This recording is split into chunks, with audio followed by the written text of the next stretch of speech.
Mixórdia de temáticas. Oh, meus amigos, então, o que é isto? Muito bom dia! Bom dia! Pois é, bom.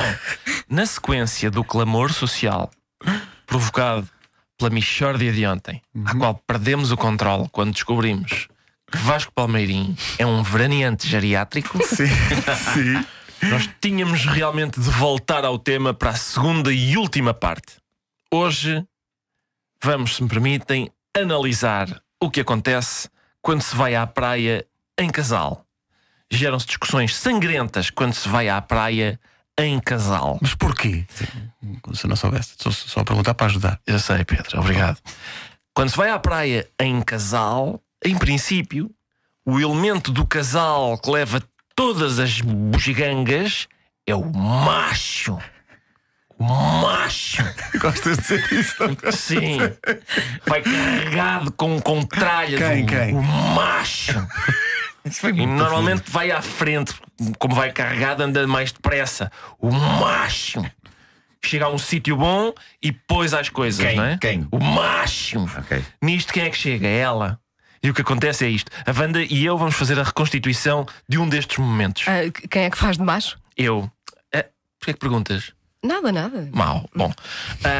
Portanto, o Bom macho. acting, é? Maravilhoso O acting. macho chega a um sítio bom, não é? Da praia e pousa as coisas no chão. E chega ela. Oh, amor, aqui. O que é que tem? Sei lá, acho que se estava melhor ali. Epá, quão? Quão melhor é que se está ali?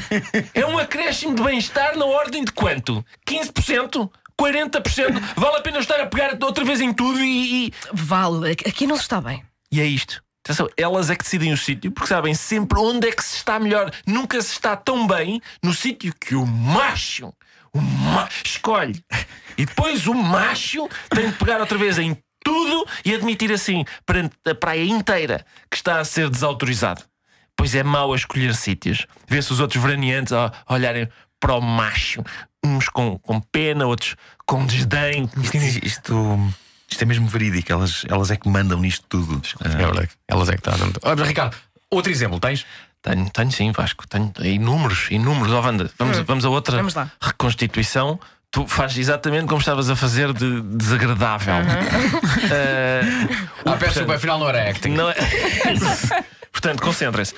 Estamos outra vez no momento em que o macho chega à praia e acaba de pousar as coisas na areia. E chegas tu, Wanda. Oh, amor, aqui. Outra vez? O que é que tem? Está sombrinha. É debaixo da arriba. Bem bom, fresquinho. Mas olha, está ali um sinal a dizer arriba, perigo de queda. Epá, e depois? Ao fim de meia hora na praia contigo e com os miúdos, começa a apetecer-me imenso levar com uma arriba em cima. Vá, pega lá nas coisas e vamos antes para ali. Para onde? Para junto daquele rapaz da rádio comercial que está ali sentado na sua cadeirinha, olha, protegido pelo seu corta-vento impecavelmente montado, enquanto instala o pincho no seu guarda-sol. Esse maricas! Pronto, fim, cá está. É isto que acontece. Não. Ninguém diz isso. E olha que diz. Ninguém. Sim. A partir de agora as pessoas vão votar por ti. Ricardo, Eu muito vou dizer. obrigado. A sério, muito obrigado. Ouvintes que por acaso se cruzem com Vasco Palmeirim na praia este ano, por Foi favor, muito giro e desagradável ao mesmo tempo. sejam desagradáveis. Hoje é É dia isso, de gozar com arruinem o as minhas Vasco, férias, parte é? 2. Hoje é dia de gozar com o Vasco, parte 2. Eu acho que vai haver pessoas na praia a pensar: oh, corta-ventos especialmente bem montado. Isto é Vasco Palmeirim, vou lá ver. Acabou o sossego na praia para Vasco Por Palmeirim. acaso, dentro de todo o meu material Tens de praia, orgulho. eu não tenho corta-vento. Ah, não tens corta-vento, que melhor. Mas ele próprio Ainda. faz um corta-vento. Não tem Eu ainda. proponho que façamos uma vaquinha para oferecer um corta-vento ao Vasco Palmeirim. Vai ser giro, sabes o quê? Eu não preciso de vossa pena depois de ter sido gozado aqui. Em toda a costa algarvia, em que o Vasco está a ouvir maricas. Se calhar estou só a sonhar. Mixórdia de temáticas. Deixem-me sonhar. Se calhar este verão não vou à praia em Portugal. Se calhar. Mixórdia de temáticas. Imagina tu isto, sei lá, para o México e estás lá tranquilo e apareceu. Olha, maricón! Guarda-sol deste maricas, maricón. Oferta Continente, chegou o concursão. São 30 semanas a sortear um dinheirão. Pessoal do Continente, já sabem, este verão, na vossa linha de produtos para a praia, Sim. o pincho, O pincho oficial. fundamental. Tratar isso é bem. outra coisa. Incrível. Isto é um, isto vai tornar-se um êxito. Eu acho que toda a gente vai querer um sim. pincho. Posso só pedir mais uma coisa? Sim. Não me chamem de maricas.